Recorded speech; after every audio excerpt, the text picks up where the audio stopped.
Da li znaš koliko mišića imamo u našem tijelu?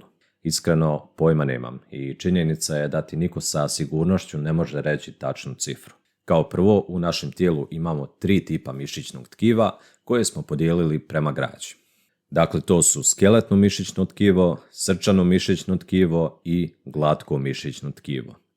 Skeletno mišićno tkivo čine mišići koji su pod našom voljom, odnosno rade za nas šta god mi zamislimo. Skeletni mišići ti trenutno pomažu da držiš oči otvorenim, a meni trenutno pomažu da mašim rukama i proizvodim glas.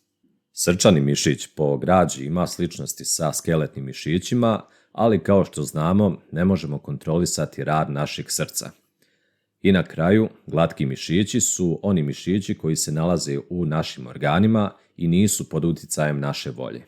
Primjer takvih mišića bi bili mišići u zidu crijeva, pomoću kojih se crijeva pomjeraju i tako se odvija proces varenja hrane. Još jedan primjer glatkih mišića bi bili oni koji se nalaze u očnoj jabučici, a čiji je posao da sužavaju ili šire zjenicu. Fokus današnjeg videa će biti skeletni mišići. Pa da preformulišemo naše prvobitno pitanje, koliko skeletnih mišića imamo u našem tijelu? I to je odlično pitanje jer ni na njega nemam konkretan odgovor. Ali ako tražiš neki okviran broj, preko 600 takvih mišića se nalazi u našem tijelu. Razlog zašto nemamo konkretan broj jeste taj što se i sami anatomi na nekim mjestima ne mogu usaglasiti da li se radi o jednom mišiću koji ima 2 dijela ili svaki od tih dijelova trebamo posmatrati kao posebnu cjelinu, odnosno poseban mišić. Iako je anatomija stara nauka te smo ljudsko tijelo analizirali još od davnina, i dan danas u modernom dobu se može desiti da otkrijemo neku zasebnu mišićnu strukturu. I sada ide onaj glavni dio na reklamama, ali to nije sve. Još jedan razlog zašto nemamo konkretan broj jesu varijacije među ljudima. Većina skeletnih mišića su zajednički za sve ljude. Međutim, ti možeš imati neki mišić koji ljudi u tvojoj okolini nemaju.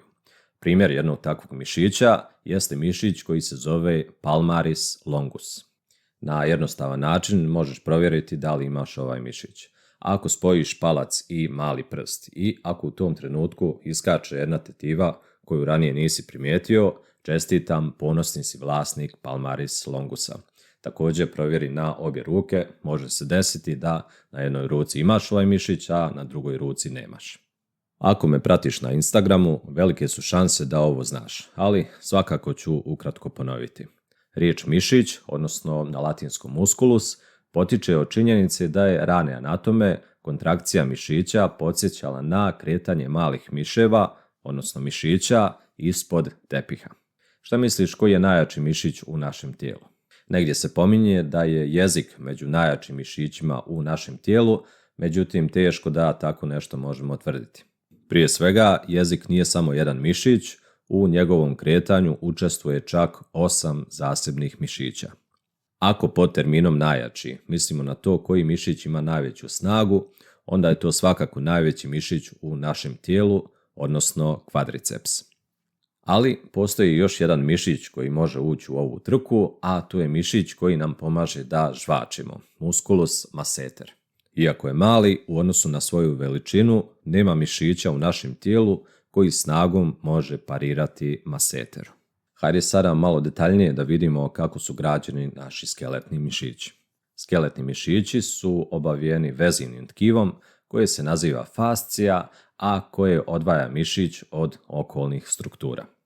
Mišić je izgrađen od više mišićnih snopova koji u stvari predstavljaju grupe mišićnih ćelija, odnosno mišićnih vlakana. Mišićne ćelije nazivamo vlaknima zbog njihovog duguljastog oblika.